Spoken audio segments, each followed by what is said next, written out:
Hi ಎಲ್ರಿಗೂ ನಮಸ್ಕಾರ. ಅಪ್ಪು ಅಭಿಮಾನಿ ಕುಕಿಂಗ್ ಚಾನಲ್ಗೆ ನಿಮ್ಮೆಲ್ರಿಗೂ ಸ್ವಾಗತ. ನಾನಿವತ್ತು ತುಂಬ ಈಸಿಯಾಗಿ ಟೇಸ್ಟಿಯಾಗಿ ಮಾಡುವಂಥ ನಮ್ಮ ಉತ್ತರ ಕರ್ನಾಟಕದ ಸ್ಪೆಷಲ್ ಜೋಳದ ರೊಟ್ಟಿ ಹಾಗೆ ಬೆಂಡೆಕಾಯಿ ಪಲ್ಯನ ಹೇಗೆ ಮಾಡೋದು ಅಂತ ತೋರಿಸ್ಕೊಡ್ತಾ ಇದ್ದೀನಿ.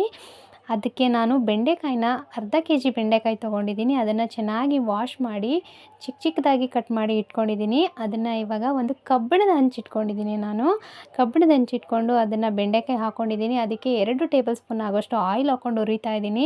ಇಲ್ಲಿ ಆಯಿಲ್ ಹಾಕೋದು ಮಿಸ್ ಆಗಿದೆ, ಸ್ಕಿಪ್ ಆಗಿದೆ. ನೀವು 2 ಸ್ಪೂನ್ ಆಯಿಲ್ ಹಾಕ್ಕೊಂಡು ಚೆನ್ನಾಗಿ ಹುರ್ಕೊಳ್ಳಿ. ಇವಾಗ ಚೆನ್ನಾಗಿ ಹುರ್ಕೊಂಡಿದ್ದೀನಿ ಬೆಂಡೆಕಾಯಿನ. ಅದನ್ನು ಒಂದು ಪ್ಲೇಟ್ಗೆ ತೆಗೆದಿಟ್ಕೊಳ್ತಾ ಇದ್ದೀನಿ. ಇವಾಗ ನಾನು ಒಂದು ಬಾಣಲಿ ಇಟ್ಕೊಂಡಿದ್ದೀನಿ. ಬಾಣಲಿ ಚೆನ್ನಾಗಿ ಕಾದಾದ್ಮೇಲೆ ನಾನು 4 ಟೇಬಲ್ ಸ್ಪೂನ್ ಆಗೋಷ್ಟು ಆಯಿಲ್ ಹಾಕ್ಕೊಳ್ತಾ ಇದ್ದೀನಿ. 1 ಗಡ್ಡೆ ಬೆಳ್ಳುಳ್ಳಿನ ಜಜ್ಜಿಬಿಟ್ಟು ಹಾಕ್ಕೊಳ್ತಾ ಇದ್ದೀನಿ. ಬೆಳ್ಳುಳ್ಳಿ ಸ್ವಲ್ಪ ಬ್ರೌನ್ ಆಗೋ ಗಂಟ ಸ್ವಲ್ಪ ವೆಯ್ಟ್ ಮಾಡಿ. ಅದಾದಮೇಲೆ 1 ಚಿಕ್ಕ ಟೊಮೆಟೊನ ಸಣ್ಣದಾಗಿ ಕಟ್ ಮಾಡಿ ಹಾಕ್ಕೊಳ್ತಾ ಇದ್ದೀನಿ. ಟೊಮೆಟೊ ಸ್ವಲ್ಪ ಸಾಫ್ಟ್ ಆಗಬೇಕು ಎಣ್ಣೆಲೆ, ಆ ರೀತಿ ಫ್ರೈ. ಆಮೇಲೆ ಅದಕ್ಕೆ ನಾನು 1 ಟೀ ಸ್ಪೂನ್ ಆಗೋಷ್ಟು ಉಪ್ಪು ಹಾಕ್ಕೊಳ್ತಾ ಇದ್ದೀನಿ. ಹಾಗೆ 1/2 ಟೀ ಸ್ಪೂನಷ್ಟು ಅರಿಶಿನ ಪುಡಿ ಹಾಕ್ಕೊಳ್ತಾ ಇದ್ದೀನಿ. 1/4 ಟೀ ಸ್ಪೂನಷ್ಟು ನಾನು ಗರಂ ಮಸಾಲೆ ಹಾಕ್ಕೊಳ್ತಾ ಇದ್ದೀನಿ. ಅದಾದಮೇಲೆ ನಾನು 1 ಟೇಬಲ್ ಸ್ಪೂನ್ ಆಗುವಷ್ಟು ಅಚ್ಚ ಖಾರದ ಪುಡಿ ಹಾಕ್ಕೊಳ್ತಾ ಇದ್ದೀನಿ. ಅದಾದಮೇಲೆ 1/4 ಟೀ ಸ್ಪೂನ್ ಆಗುವಷ್ಟು ಧನಿಯಾ ಪುಡಿ ಹಾಕ್ಕೊಳ್ತಾ ಇದ್ದೀನಿ. ಇದನ್ನೆಲ್ಲ ಹಾಕ್ಕೊಂಡು ಚೆನ್ನಾಗಿ ಮಿಕ್ಸ್ ಮಾಡ್ಕೊಳ್ಳಿ. ಅದು ಸ್ಪೈಸಸ್ ಎಲ್ಲ ಎಣ್ಣೆಲಿ ಫ್ರೈ ಆಗಬೇಕು, ಚೆನ್ನಾಗಿರುತ್ತೆ. ಅದಾದಮೇಲೆ ನಾನು ಹುರಿದಿರೋ ಅಂಥ ಬೆಂಡೆಕಾಯಿನ ಹಾಕ್ಕೊಳ್ತಾ ಇದ್ದೀನಿ. ಬೆಂಡೆಕಾಯಿನ ಹಾಕ್ಕೊಂಡು ಎಣ್ಣೆಲೇ ಅದನ್ನು ಚೆನ್ನಾಗಿ ಫ್ರೈ ಮಾಡಿ. ಅದು ಖಾರ ಉಪ್ಪು ಎಲ್ಲ ಚೆನ್ನಾಗಿ ಹೊಂದ್ಕೋಬೇಕು ಬೆಂಡೆಕಾಯಿಗೆ.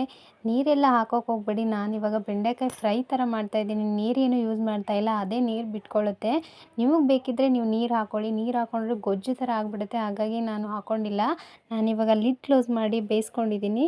ನೋಡಿ ಎಷ್ಟು ಚೆನ್ನಾಗಿ ನೀರು ಬಿಟ್ಕೊಂಡಿದೆ. ನಾನು ಯಾವುದೇ ಥರದ್ದು ನೀರು ಹಾಕಿಲ್ಲ.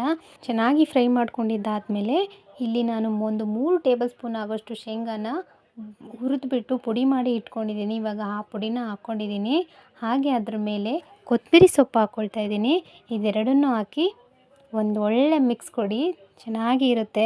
ಚೆನ್ನಾಗಿ ಮಿಕ್ಸ್ ಮಾಡಿಬಿಟ್ಟು ಒಂದು ಸಿಮ್ಮಲ್ಲಿ ಇಟ್ಬಿಟ್ಟು ಒಂದು 2 ನಿಮಿಷ ಲಿಡ್ ಕ್ಲೋಸ್ ಮಾಡಿ ಬೇಯಿಸಿ.